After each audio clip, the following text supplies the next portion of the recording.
Sir, good morning. Siddhi Hindi विद्यालय और Siddhi English school की यूट्यूब चैनल में कक्षा 11वीं के सभी विद्यार्थियों का मैं हर्षद जानी अर्थशास्त्र विषय के अंतर्गत हार्दिक स्वागत करता हूँ।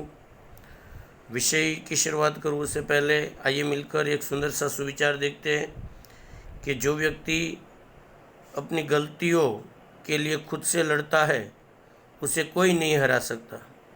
जो व्यक्ति अपनी गलतियों के लिए खुद से लड़ता है, उसे कोई नहीं हरा सकता। कहने का मतलब जो व्यक्ति सतत संघर्ष करता रहता है उसे दुनिया की कोई ताकत हरा नहीं सकती। इसी सुंदर से सुविचार के साथ 1 मिनट की प्रार्थना कर लेते हैं।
सुंदर सी प्रार्थना के बाद हमारा लेसन 7वां पूरा हो गया था। 8वें लेसन की हम लोग शुरुआत कर रहे। 8वें लेसन का नाम है आर्थिक सुधार और 86 नंबर पेज पर आप लोग उपस्थित हो। पुनः गत वीडियो में मैंने कहा था कि आप लोग अपने पास किताब नहीं है तो प्लीज़ मेहरबानी करके किताब खरीद लीजिएगा। तो किताब के अंतर्गत 86 नंबर पेज पर जाओ तो उसके अंतर्गत आप लोगों का 8वां लेसन है। आप लोगों की स्क्रीन पर भी 8वें लेसन की शुरुआत का जो शॉट है वो मैंने रखा है। लेसन का नाम है आर्थिक सुधार। अब सबसे पहले तो आप लोगों को ये ध्यान होना चाहिए कि आर्थिक सुधार है क्या, आर्थिक सुधार कहते किसको है। शायद 2 अंकों के अंतर्गत अगर एग्ज़ाम में पूछा जाए कि आर्थिक सुधार से आप क्या समझते हो, तो मैंने एक परिभाषा ऊपर लिखी है और नहीं दिख रहा है प्रॉपर, तो एक बार पेन और कागज़ लेकर परिभाषा को नोट डाउन कर लीजिएगा कि देश की सरकार के द्वारा, पुनः एक बार, देश की सरकार के द्वारा जुलाई 1991 में देश के अर्थतंत्र में जो संस्थाकीय और कानूनी परिवर्तन किया गया उसे आर्थिक सुधार कहते हैं। पुनः एक बार, देश की सरकार के द्वारा जुलाई 1991 में देश के अर्थतंत्र में जो संस्थाकीय और कानूनी परिवर्तन किए गए उसे आर्थिक सुधार कहते हैं। ये परिभाषा आप लोगों को पूरे लेसन के अंतर्गत याद रखनी है।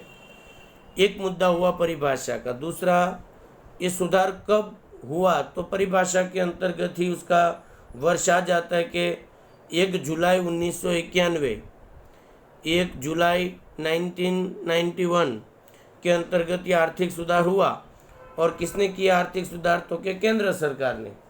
तो इस तरह से 2 या 3 मुद्दे के अंतर्गत आप लोगों को ये मुद्दे निपटाने हैं।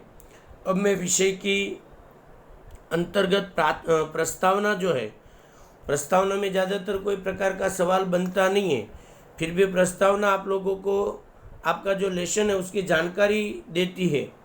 तो उसके अंतर्गत लिखा है कि स्वतंत्र भारत के जो नीतिकार है उनके समक्ष आर्थिक और सामाजिक विकास एक चुनौती थी। चुनौती पर का मतलब होता है एक प्रकार का अवरोध था कि अगर मानो कि देश की सामाजिक और आर्थिक स्थिति अच्छी नहीं रही तो देश का भविष्य सुबल या तो मतलब मजबूत बनाना काफ़ी कठिन हो जाएगा। इसके लिए भारत ने आर्थिक क्षेत्र में मिश्र अर्थतंत्र वाली अर्थव्यवस्था को स्वीकारा। अर्थात आपका तीसरा मुद्दा यहाँ पर बन जाएगा कि भाई आर्थिक सुधार के अंतर्गत कितनी नीति अपनाई गई, तो कि 3 नीति अपनाई गई। मतलब पहला परिभाषा कि देश की सरकार के द्वारा जुलाई 1991 में देश के अर्थतंत्र में जो सामाजिक और कानूनी जो संस्थाकीय परिवर्तन किए गए उसे आर्थिक सुधार कहते हैं। आर्थिक सुधार 1991 के अंतर्गत किया गया। तीसरा मुद्दा, आर्थिक सुधार में 3 नीतियों का समावेश होता है। और शायद मैं आप लोगों को पुनः एक बार याद दिला दूं कि 10वीं के अंतर्गत आपने ये मुद्दा पढ़ा था कि देश की सरकार ने जो 3 नीतियां अपनाई उसमें उदारीकरण, निजीकरण और वैश्वीकरण, उदारीकरण, निजीकरण और वैश्वीकरण के मुद्दे का समावेश होता है। उसी क्रम के अंतर्गत आप लोग जाओ तो मिश्र अर्थतंत्र भारत सरकार ने स्वीकारा और उससे समाजवादी ढंग से समाज की रचना करने की तरफ झुकाव अधिक था। समाजवादी अर्थतंत्र और बाजारवादी अर्थतंत्र भी आप 10वीं कक्षा के अंतर्गत पढ़े हो। जहाँ पर सरकार का अधिक वर्चस्व हो वो समाजवादी अर्थतंत्र कहा जाता है, और जहाँ पर मार्केट और प्राइवेट लिमिटेड कंपनियों का अस्तित्व अधिक जोर चलता है उसको बाजारवादी पद्धति के नाम से जानते हैं। विकासशील देशों के अर्थतंत्र के अंतर्गत समाजवादी अर्थतंत्र अधिक प्रभावित करता है और विकसित देशों के अंतर्गत जो ये बाजारवादी अर्थतंत्र है वो अधिक महत्व रखता है। सन 1946 से लेकर 1990 की समयावधि अर्थात 40 सालों के अंतर्गत देश ने जो नीतियाँ अपनाई गई थी वो आयोजित विकास की व्यूहरचना थी, और अर्थतंत्र पर राज्य के अधिक अंकुश के कारण हमने जो उद्देश्य रखे थे वो उद्देश्य हमें प्राप्त नहीं हुए। इन शॉर्ट कहने का मतलब जो हमारी नीतियाँ थी वो देश के अर्थतंत्र के लिए उचित नहीं थी, ऐसा भी हम कह सकते थे। उसके लिए आर्थिक ध्येयों को प्राप्त करने में कठिनाई, ऐसा तमाम आर्थिक विशेषज्ञों को, विशेषज्ञ का मतलब होता है विद्वान, उन लोगों को, विद्वानों को लगा कि हमने 46 से लेकर 91 तक हमारे देश के अर्थतंत्र की जो नीतियाँ है वो देश के अर्थतंत्र के लिए उचित नहीं थी। भारत की लेन देन की तुलना में घाटा अधिक हो रहा था, अर्थात नुकसान। लेन देन की तुलना आप लोग 10वीं के अंतर्गत पढ़े हो कि आयात निर्यात के बीच का जो अंतर होता है उसको लेन देन की तुलना कहते हैं। उसके अंतर्गत देश को घाटा अधिक हुआ, और उसके अंतर्गत की अगर बात करूँ तो आयात की अपेक्षा निर्यात कम थी, जिससे देश में विदेशी पूंजी कम आई, जिससे अन्य देशों के या तो वित्तीय संस्थाओं से हमें मदद लेनी। मदद का मतलब होता है देश को घाटा अधिक हुआ, और वो घाटा पूरा करने के लिए देश के अर्थतंत्र को विदेशी संस्थाओं से, विदेशी कंपनियों से और विदेशी बैंकों से अधिक ऋण लेना पड़ा, और जिसका बोझ आज भी भारत का अर्थतंत्र और भारत का प्रत्येक नागरिक आज भी उस बोझ के दबे तले आज भी मतलब दुखी चल रहा है। और शायद देश की आर्थिक नीतियों में वो दम नहीं था 46 से लेकर 1991 तक कि जिसके अंतर्गत देश आगे बढ़ सके। दुनिया के विकसित देश और अंतर्राष्ट्रीय मौद्रिक संस्थाओं ने भी भारत में मौद्रिक सहायता देने से पूर्व देश के अंतर्गत ऐसी शर्त रखी कि यदि आप देश की आर्थिक नीतियों को सुधारते हो तो हम आप लोगों को मतलब ऋण देंगे। अर्थात आर्थिक सुधार करना देश की एक प्रकार की मजबूरी थी। विदेशी बैंकों का, विदेशी कंपनियों का और विदेशी अर्थतंत्र का इतना दबाव देश के अर्थतंत्र पर था कि भारत को आर्थिक सुधार करने के अलावा और कोई रास्ता नहीं था, अन्यथा देश अभी भी आर्थिक सुधार नहीं करता, ये भी हमें भूलना नहीं चाहिए। और जो शर्त रखी उसमें क्या कि आर्थिक नीतियों में परिवर्तन करे और अर्थतंत्र के राज्यों को अंकुशों से मुक्त करे। राज्यों का अंकुश का सेंस ये होता है कि भाई सरकार की जो पकड़ है, आप हर चीज़ में कोई भी प्रकार की मंजूरी लेनी है तो सरकार को बीच में घसीट देते हो। कहने का मतलब अगर मानो कि कोई व्यक्ति को विदेश जाना है तो सरकार की लंबे समय तक मंजूरी की प्रोसेस चलती हो। कंपनियों को उत्पादन करना हो तो सरकार की मंजूरी, कंपनियों को अपने उत्पादन को निर्यात करना हो तो भी सरकार की मंजूरी, यदि मानो कि विदेशों से कोई पूंजी लानी हो तो भी सरकार की मंजूरी। इतनी सारी सरकार की मंजूरियों की जो प्रोसेस थी उससे प्राइवेट कंपनियां कंटाल चुकी थी, और इसलिए कंटाल कर वो विदेशों में चली गई, और शायद इसीलिए देश के अर्थतंत्र को 40 सालों में काफ़ी नुकसान का सामना करना पड़ा। इसलिए भारत ने आर्थिक नीतियों में परिवर्तन किया और उसके लिए आवश्यक संस्थाकीय और कानूनी परिवर्तन किए। इन शॉर्ट पूरे पैराग्राफ के अंतर्गत मुद्दा इतना ही रहता है कि देश ने आर्थिक सुधार क्यों किया।